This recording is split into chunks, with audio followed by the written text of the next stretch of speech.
Gold trusted gold buyers మీరు తాకట్టు పెట్టిన బంగారాన్ని విడిపించి ఈ రోజు ఉన్న మార్కెట్ ధరకు కొనబడను. కోరస్ పాట వెళ్ళాను. రోజు విజయ వాళ్ళు వ్యాన్ పోలీస్ వ్యాన్ ఒకటి ఉంటుంది, వాళ్ళు దాంతో పోల్చాను నేను. అందరినీ తీసిపోయేది, అందరూ అందులోనే ఎక్కాలి. ఇక పొద్దున పోతే సాయంత్రం అంతే, మధ్యాహ్నం బొబ్బ కూడా అక్కడే. సాయంత్రం వచ్చేవాళ్ళం. ఇది మా కథ. అప్పుడు చక్రపాణి గారు వచ్చారు. ఇప్పుడు కోరస్లోనే పాడుతూ ఉండేదాన్ని, ఏం లేదు. లీడింగ్ కోమల గారు, కె రాణి గారు వాళ్ళది. ఆవిడతో మేము రిహార్సల్స్ చేసాం. సరే అది నమ్మేశాను. రికార్డింగ్కి వెళ్ళాం. ఆయన వచ్చి కోరస్ అందరూ పాడుతున్నారు, ఏదో అయిపోయింది, అందరూ పాడుకొని నేడుకైతే అన్నాను. అయిపోయింది, ఏం రాలేదు. నా వాయిస్ విని వాడు సోలో ఇస్తా అన్నారు కదా, అవును అని అన్నారు కదా వేణువు గారు. తర్వాత వేణువు గారు పాటలు కోకొల్లలు అన్నీ నేనే పాడాను. అప్పుడు మళ్ళీ కబురు పెట్టారు, వీళ్ళు కాదు ఇంకొకడు గుణసుందరి కథ తీశారు. లీల గారు లీడింగ్. వచ్చాను, వెళ్ళాను. అంటే ఊరికే వెళ్ళాను. వెళితే వాళ్ళంతా పాటలు చేశారు, కాగితాలు ఇచ్చారు. కోరస్ లీల గారు వచ్చారు. సరే అయిపోయింది, నేను అప్పుడు ఏం అనలేదు. వెళుతున్నప్పుడు ఆయన కాగితం ఆయనకి ఇచ్చేసి నేను ఇంకా కోరస్ పాడనండి అని చెప్పి బయలుదేరు. కోరస్ వయసు అయిపోతుంది మరి. అలా అప్పుడు పాడలేదు కాబట్టి దేవుడు ఇంత పెద్దదాన్ని చేశాడు నన్ను. మా నాన్నగారి యొక్క ఆయన చలవ, ఆయన పెద్ద సింగర్ అవ్వాలన్నారు. నేను హిమాలయాల మీద కూర్చున్నాను. అది మన్నించండి, అంత పెద్ద పేరు, అన్ని భాషలు. అవునమ్మా. మీరు చాలా కష్టపడి మీ చేత పాడించిన. కష్టపడే లేదండి, అదేమిటో నాకు కష్టమే తెలీదు. ఒక చోటుకి వెళ్ళాను. అలాగే మా సంపత్ కుమార్ అని ఒక ఆయన ఉన్నారు, మా విజయనగరంలో ఉంటే. మా నాన్నగారు ఆయనకి అప్పు చెప్పారు, మా అమ్మాయి ఎక్కడ ఉందమ్మా కొంచెం చూసుకో, సినిమా వాడివే కదా నువ్వు అంటే. ఆయన వచ్చాడు. ఆయన వచ్చిన తర్వాత మనం వేరే ఇంటికి వెళ్ళిపోయి, అక్క ఇంట్లోంచి వేరే చోట. అప్పుడు మా సిస్టరు, మా అన్నయ్య అందరూ వచ్చి నాకు తోడుగా ఉండేవారు.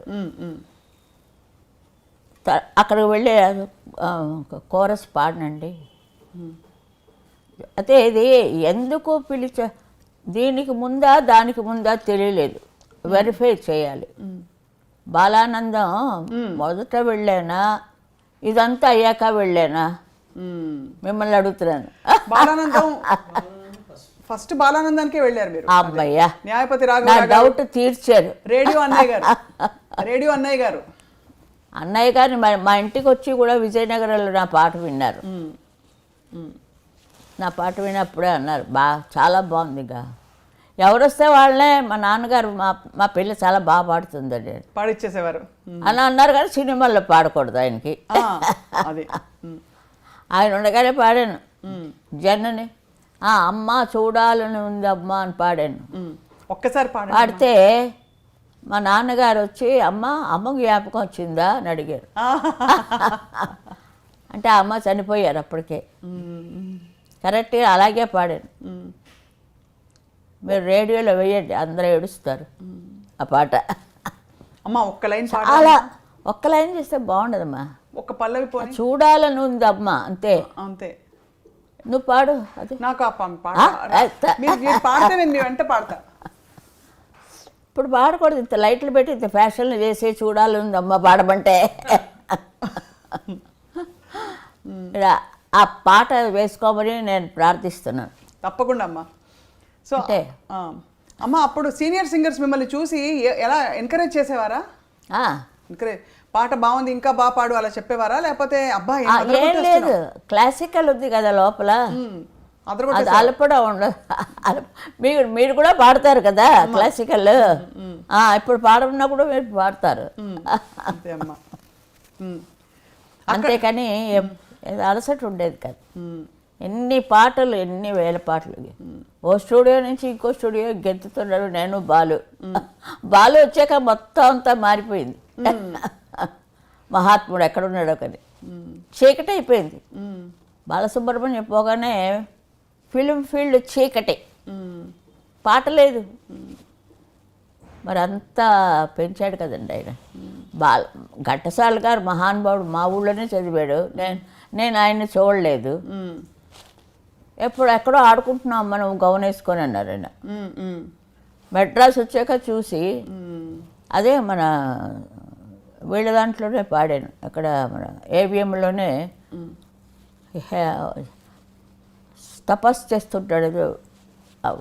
ఏంటో నాకు సరిగ్గా గుర్తులేదు. అది భూకైలాసే అనుకుంటారు ఏవిఎం వాళ్ళు. చూస్తుంటే హెలెన్ వచ్చి పాడుతుంది. హెలెన్ అప్పుడు చూశాను ఘంటసాల గారిని. అంతే, లీలకే నాకు ముడిపెట్టేశారు లవకుశ. ఒక లవకుశ చాలు, ఒక ప్రహ్లాద చాలండి నాకు. రోజారమణి ఎంత చక్కగా. ఇప్పుడు చూసాక పాత రోజులే. జీవము నీవే కదా. అదే మీరు పాడండి అమ్మా ఒక్క మాట.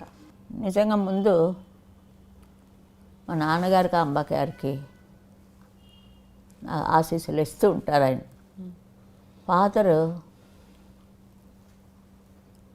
14 మంది పుట్టినా మేము, నేను 5 పంచపాండవుల్లాగా. ఆయన ప్రోద్బలం నుంచే నేను. ఆయనకి సినిమా పాటలు ఇష్టం లేదు, క్లాసికల్లే అన్నారు. మరి ఎంఎస్ గట్ట పైన కూర్చున్నాను నేను వెళ్ళి. మరి అది తప్పదు. అది ఇప్పుడు లతాజీ ఉన్నారు, ఆవిడ ఎంత పైకి వెళ్ళారు. అన్నీ ఏ చిన్న పిల్ల గొంతులు చూసినా ఆవిడ పాటలే. ఇప్పుడు అలా ఉంది ఇప్పుడు ఆ పాటలు. ఒక్కొక్క పాట పద్యాలు ఎలా పాడామండి మేమిద్దరు. చెవులు ఎగిరిపోయాయి. అందరూ అదే అన్నారు. పద్యాలు నేను లీలగారు. లీలగారు చాలా ఫాస్ట్గా వెళ్ళిపోయేవారు. ఆవిడ బతిమాలుకునేదాన్ని నేను. ఇంత సింగర్ అయి ఉండి అమ్మ కొంచెం స్లోగా వేయండి అమ్మా అని. ఒకే మైకు, అటు ఘంటసాల గారు పూల్లాగా, ఇటు మేమిద్దరం. అంత రోజులు చూస్తే ఎలా పాడేవాళ్ళం. అదే లేరు కుశలవుల సాటి స్టార్టింగే. అవును.